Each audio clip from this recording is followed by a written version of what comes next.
Sumainyo ang Panginoon.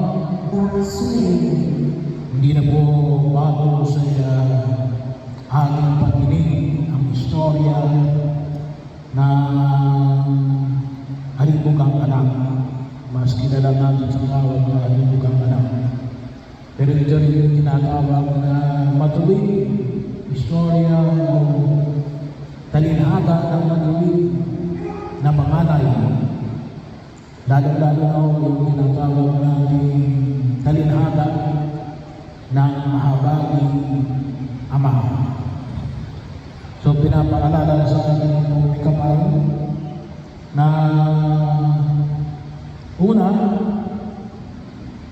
ay nakita natin na ang Diyos natin ay ang Diyos na handang magpatawad sa sino mang nagkasala.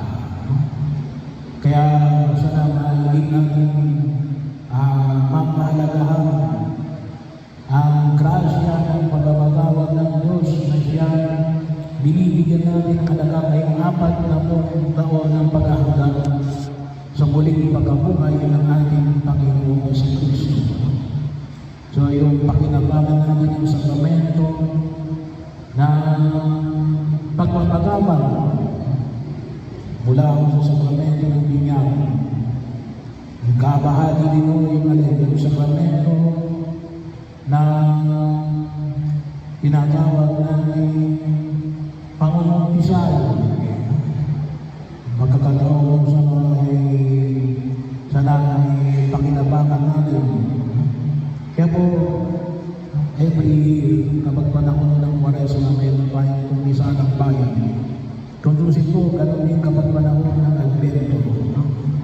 Nakakalungkot na lang ang nitong ating huling kumisa ng bayan ay kakaunti ng kumisa ay sayang. Bahagi yun. Sapagkat yun ay tandaan ng pagkilala, madaming man o maliit yun yung kasalanan. Kaya sabihin namin, maliit lang yung kasalanan mo, nagmura ka lang. Ang kasalanan pa rin yun. Ay sana po ay maikumpisal namin. Bakit o? Sapagkat yun po yung maliwanag na tanda na inilalagay natin yung ating sarili na tunay na nagsusulika na tumahak sa landas ng Panginoon at kung sakaling tayo nagkasala ay tayo ay humingi ng kapatawaran ng aming Amang sa langit. Sana huwag natin sayangin yung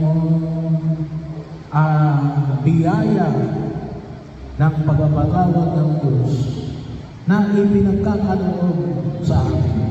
Kasi ito po yung isa sa mga pananampalataya na tanging ibinibigay niya sa sakramento. Tuntusin po 4 pagpapatawad: binyag, banal na misa, kumpisal, at saka yung pagbabayad ng langit sa mga misakit. Pero yun na lang po ang sakramento ng kumpisal. Kasi yun ay kaatiban na talaga na lahat na uli ng kasalanan. Sa misa ko kasi ay binyag silang. Pero yun, pakinabangan natin yung grasya na ipinagkaloob sa atin na tayo ay mapatawad sa ating mga kasalanan. Kinunangin si Pamanin ni Jesus kung bakit niya ikinuwento ang halimugang anak. Bahagi yun na kung saan tutubusin. Ano ba yung kasalanan ng bunsong anak? Hindi lang po yung pag-gustay niya ng kanyang kayamanan na minana sa kanyang ama. Yung tutusin yung muna niyang kasalanan niya yung hiningi niya yung kanyang mana. Bahagi mo yun. Bagaman masasabi natin na iyo yun, pero hanggang hindi mo patay yung magulang, hindi iyo yan. Kaya ang tawag natin ay mana. Pagkakataon na kung saan yung nakita natin, yun ay isang malaking pagiging suwail na anak. Nahilingin mo na kagad ang iyong mana. And in this story, almost 2,000 years ago. Kaya bahagi yun. Doon pa lamang, no? Yung hindi paggalang sa mga magulang at sa mga matatanda, doon nagsisimula ang iba pang mga kasalanan. Pero yun nawa ang wag natin kalimutan ng Diyos ay handa magpatawad. Pangalawa, ay tinanggap siya ng Ama.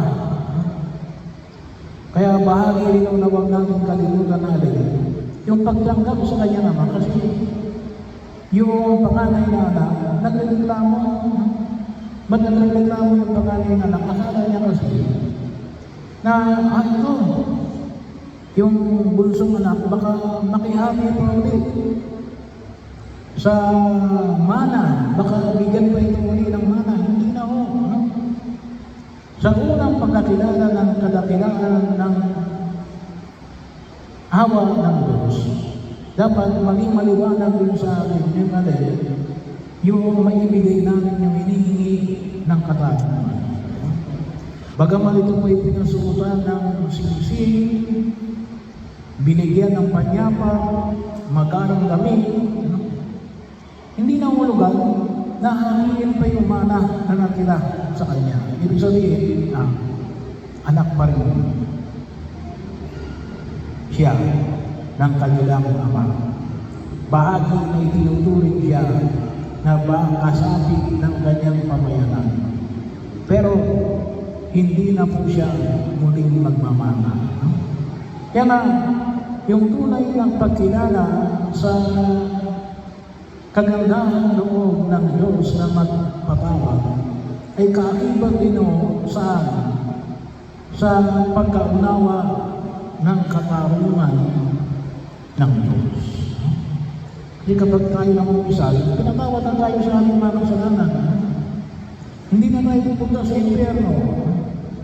Pero pupunta ka na magkagad sa namin? Hindi, no? Kasi kinakailangan ibigay mo yung hinihingi ng katarungan. Ano yung hinihingi ng katarungan? Kapag ikaw'y nagkasala, ibibigay mo ang hinihingi ng katarungan.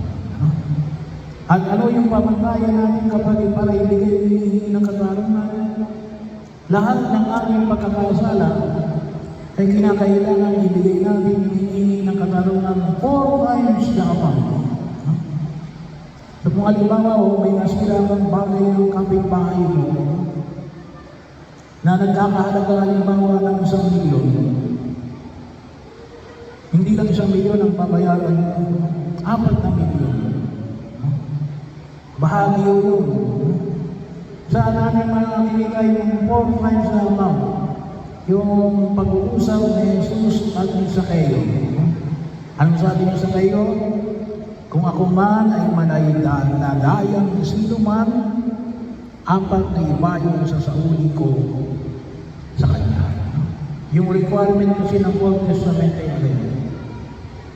3 times lamang the amount. So kung yan ay 1 million, 3 million lang. Pero sa New Testament, 4 million. Kaya napakahalaga ako na makita natin.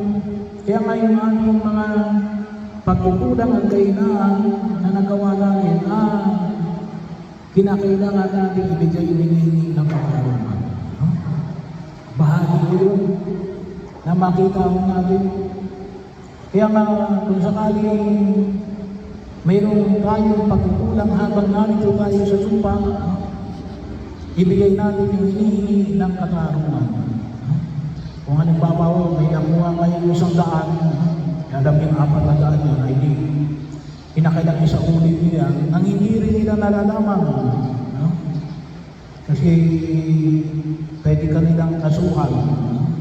Pag sinabi mo na ako ang kumuha ng gamit mo, ganito, ay pwede kang kasuhan na sa legal. Kaya kinakailangan ibalik mo rin ang hindi nila nalalaman. Pero 4 times the amount. Kaya nga bawal tawang gawa, bawal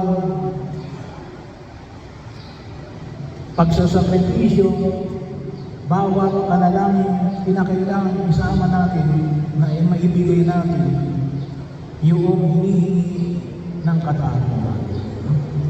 Bahagi yun ng pagkilala na magiging pantay ng pagkilala natin sa dakilang awa ng Diyos. Ay, ito po yung hamon na ibigay ko sa atin. Kaya po yung panganay na anak, ano sabi ng panganay na anak?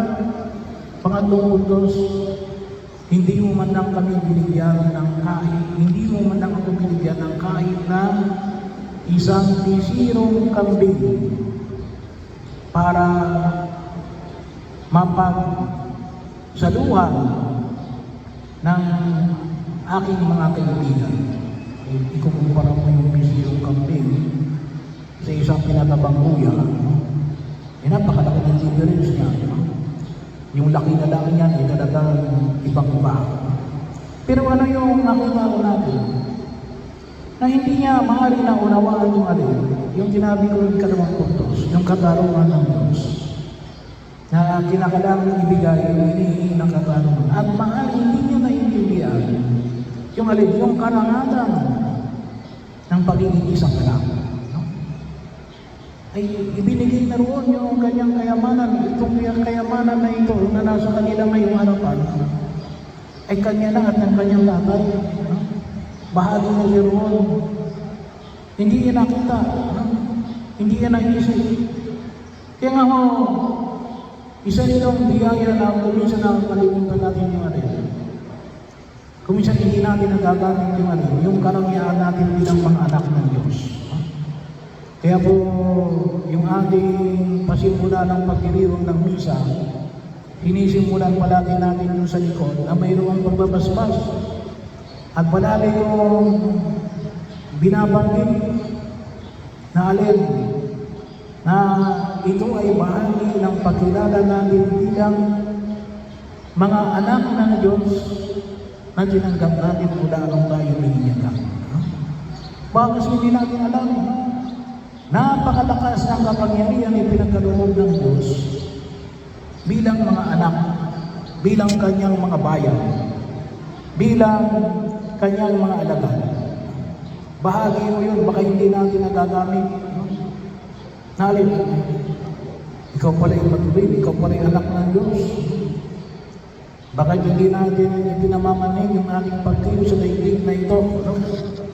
Alam mo, kalimitan ng pinibigay kong halimbawa man dyan, ay yung pagkilala ng mga Israelita sa kanila bilang bayan ng pinili ng Diyos. Pero huwag rin natin kalimutan na sa biyaya ng sakramento ng binyag, tayo rin ay kabahagi ng pagiging mga anak ng Diyos. At sana, maging aware tayo. At makita natin, humingi tayo ng tulong sa Diyos. Humingi tayo ng tulong sa Diyos. Na tayo ay puspusin ng kanyang Espiritu. Nagkabayang tayo sa ating pagkilos. Bakit? Dahil tayo ay kanyang anak na lubos na inaawaan. At nais niyang tayo ay maging kabahagi ng tunay na paglago ng kanyang paghahari mula sa daigdig na ito.